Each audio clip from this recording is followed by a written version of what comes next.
Imagine having to flee your home country in just a tiny little boat, and facing pirates and storms on the open sea just to try and build a new life somewhere else from nothing. Oh, wow. Yeah, Sounds pretty intense, right? it does. Well, that's exactly what a lot of Vietnamese Americans had to go through. Yeah. And today we're going to take a deep dive into this incredible story of how they came to the U.S. and achieved this remarkable success despite all these huge challenges they had to face. It really is a story that I think challenges a lot of our assumptions about, resilience and adaptation and how people can really make it when the going gets tough. So we're not just talking about like a few individuals here, right? Right. This is a whole community That's of people who risked everything just for a chance at a new life. It's a whole community. And to really appreciate their achievements, I think we need to understand the context of their arrival, right? The first two waves of Vietnamese immigration were especially dramatic. Yeah, The fall of Saigon in 1975 was a huge turning point. right. It led to this massive evacuation of around 125,000 South Vietnamese refugees, Wow. many of whom had close ties to the previous South Vietnamese government, Okay. and they feared persecution under the new communist regime. So when we talk about this evacuation from Saigon, can you kind of like paint a picture of what that was actually like for the people fleeing? It was chaotic, heartbreaking, really. Yeah. You have to imagine families being separated, Hmm. the uncertainty of what lay ahead for them. Of course. Many were airlifted out in this massive operation, leaving behind, everything they knew, their homes, their belongings, their entire lives. Wow. They were initially placed in refugee camps across the U.S. Okay. before being resettled, but then came this second wave, Right. the boat people. Yeah, the boat people. We've all heard that term. Right. But it's kind of hard to really grasp what that actually means. Well, imagine fleeing in these overcrowded boats, Yeah, often unseaworthy, right. facing not only just the perils of the open sea, but also the threat of pirates and storms. Oh, wow. Hundreds of thousands risked their lives, enduring unimaginable hardship, just for a chance at freedom. It's incredible. Really a testament to the human will to survive. It is. And so where did these boat people end up? Well, many found refuge in camps across Southeast Asia, Okay. Thailand, Malaysia, Indonesia, Hong Kong. Wow. So all over? Yeah, and conditions were often really dire. I bet. But thankfully, the 1980 Refugee Act played a crucial role in facilitating their resettlement in the U.S. and other Western nations. So it wasn't just a single event. It was this wave of immigration that spanned decades. Exactly. And even after U.S.-Vietnam relations normalized in the 1990s, immigration continued, Wow. driven by family reunification programs and the Humanitarian Operation Program, which aimed to help former South Vietnamese political prisoners. It's mind-boggling to think about just the challenges they faced just getting here, Oh, yeah. let alone, trying to rebuild their lives in a completely new place. Yeah, in a foreign land with a foreign language, foreign customs. Right. And yet, despite these immense obstacles, Mm-hmm. Vietnamese Americans have achieved remarkable economic and social mobility. Yeah. Their median household income, while not exceeding all Asian American groups, actually surpasses the national average, Yeah. which is pretty striking for a refugee group. Right. And to give you a sense of the numbers, while the national median household income sits at $69,021, Vietnamese Americans have a median household income of $97,451. That's a huge difference. Yeah. So what are the factors that contributed to their success? Is it Yeah. simply this pull yourself up by your bootstraps narrative we hear, or is there something a little bit more nuanced going on? Well, while resilience and hard work definitely play a part, researchers have identified a number of other factors at play. Okay. One is the prevalence of entrepreneurship within the Vietnamese American community. Right. Think about those nail salons, the restaurants, the bustling supermarkets you see. Yeah. In a lot of cities. Yeah. These businesses are not just a means of livelihood. Right. They're really a testament to their entrepreneurial spirit.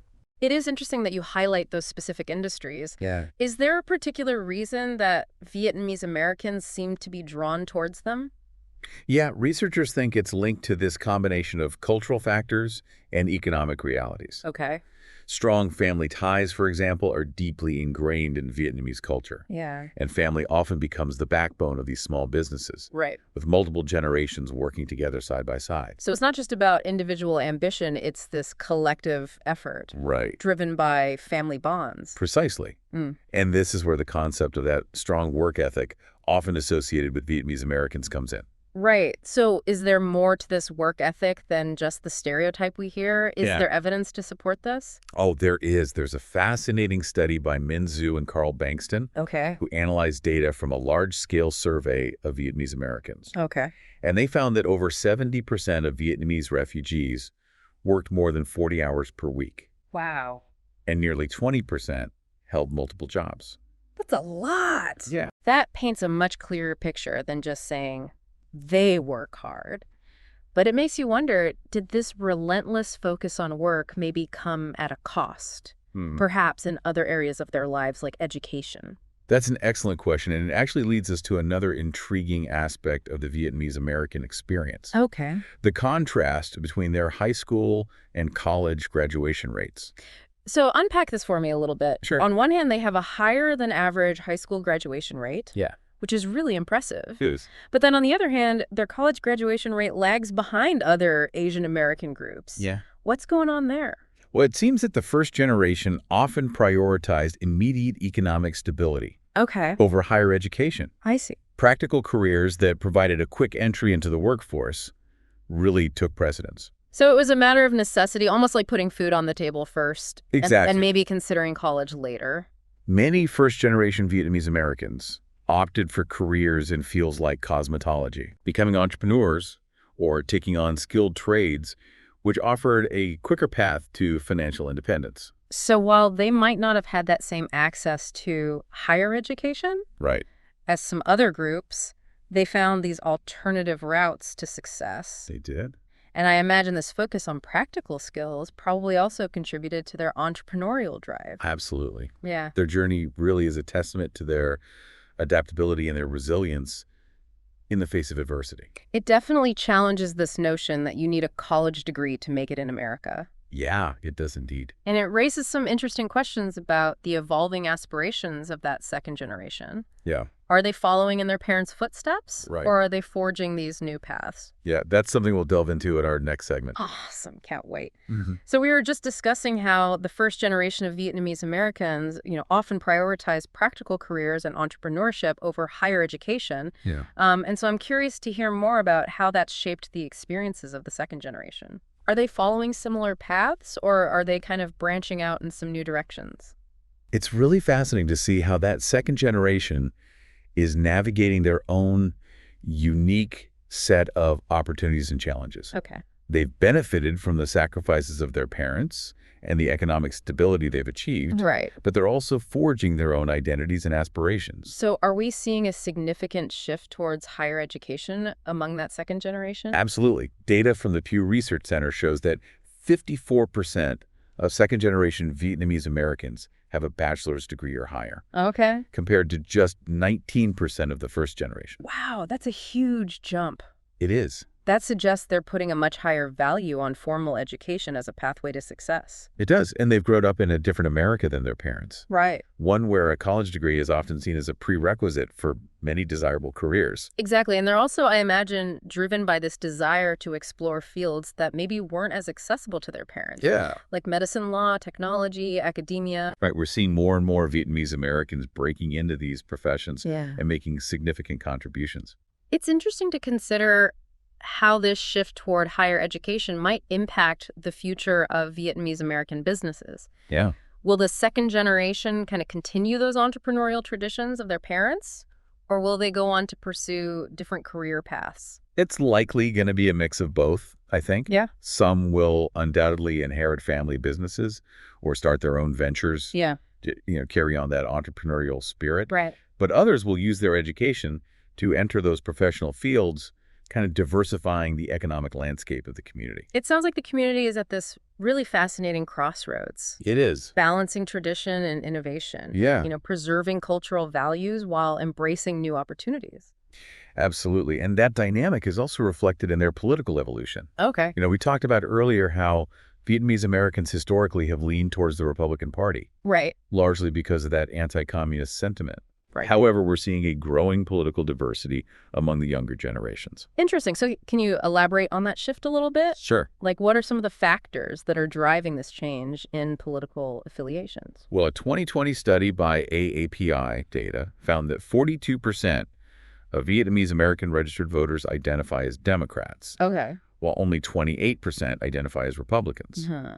And this trend is even more pronounced among younger generations. Okay. 55% of Vietnamese Americans under the age of 30 lean Democrat, Wow. compared to only 18% who lean Republican. So it seems like that monolithic narrative of the anti-communist Vietnamese refugee Right. is becoming less relevant It is. as these younger generations are developing their own political identities. Absolutely. They're more likely to be influenced by issues like social justice, climate change, healthcare immigration reform, Yeah. aligning their views with a broader progressive agenda. It's a good reminder that communities aren't static. Yeah. They evolve and adapt over time. Exactly. And this evolution is further fueled by the ongoing cultural exchange happening between Vietnamese Americans and mainstream American society. Right.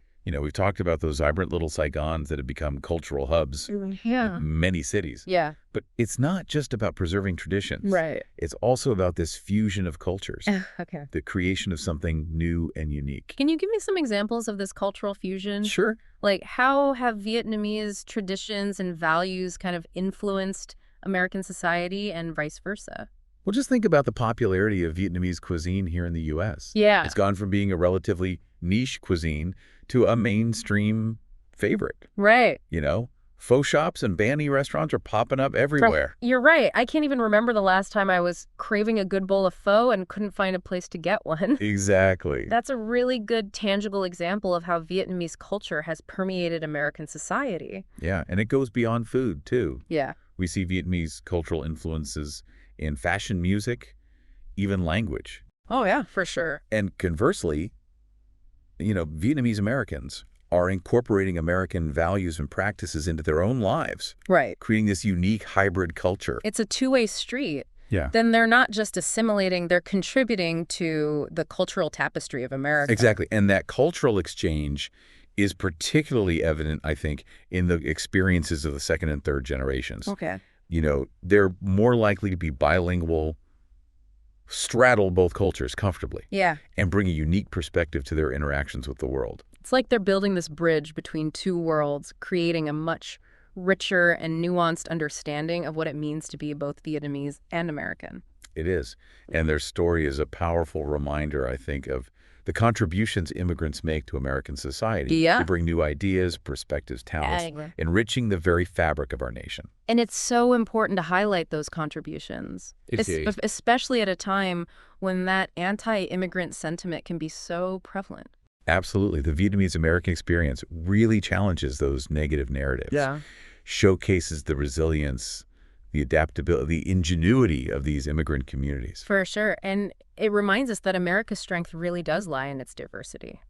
It's a nation built by immigrants, It is. and their stories continue to shape our identity and our future. Speaking of shaping the future, we've touched on the economic achievements Right. of Vietnamese Americans, their evolving political landscape. Yeah. But I think it's important to kind of circle back to education Okay. and delve a little bit deeper into the nuances of that experience. Sounds good. Let's do it.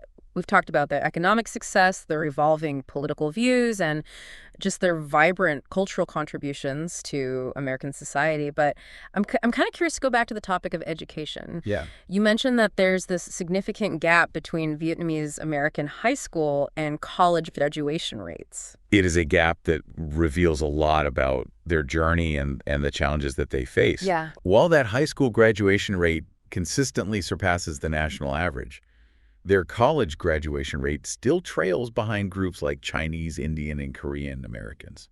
That is quite a contrast. So is it simply a matter of financial barriers? Yeah. Or are there other things at play here? It's a lot more nuanced than just finances. Okay. Remember, a lot of the first generation arrived as refugees fleeing war and persecution. Right. Their priority was survival. Yeah. Establishing themselves in a new country, making sure that their family's basic needs were met. Right. So a college education, while valued, might have seemed like a luxury they couldn't afford. Exactly. Practical skills that could lead to immediate employment were often prioritized. Okay. Many entered the workforce right away, Right. taking on jobs that didn't require a college degree. And those jobs, as we discussed earlier, often became the foundation for their entrepreneurial success. Exactly. It wasn't about climbing that corporate ladder. It was about creating those opportunities for themselves and for their families. Yeah, it was about self-sufficiency building businesses, Yeah. and instilling this strong work ethic in their children. Right. But that doesn't mean that they didn't value education. Okay. It was highly emphasized within families, even if it wasn't always about, pursuing a traditional 4-year college degree. So there was this belief in the power of education, but it manifested differently based on their circumstances. Absolutely. And that's where things get interesting with the second generation. Okay. They grew up witnessing their parents' hard work and sacrifices. Yeah. They also benefited from the relative economic stability their parents achieved, Yeah. and this has created a different set of opportunities for them. So they're standing on the shoulders of giants, so to speak. That's a great way to put it. And we're seeing the results of that in the rising college graduation rates. Okay. Among that second generation, they're pursuing higher education in greater numbers and entering professions that were less accessible to their parents. So it's the story of upward mobility, each generation building on the successes of the previous one. Exactly. But is there any concern that as these younger generations are becoming more educated and entering different professions, that they might lose touch with those entrepreneurial roots? It's a valid concern, but I think it's more about evolution than erasure. Okay. While some may choose to pursue careers outside of family businesses, those values of hard work, resilience, community Right. that drove their parents' success will likely continue to shape their paths. So it's not a rejection of their heritage, but an expansion of possibilities. Precisely. And we're already seeing this play out. Okay. Many second-generation Vietnamese Americans are leveraging their education and their skills to innovate within those existing family businesses Okay. or create new ventures in different sectors. Yeah. They're blending their heritage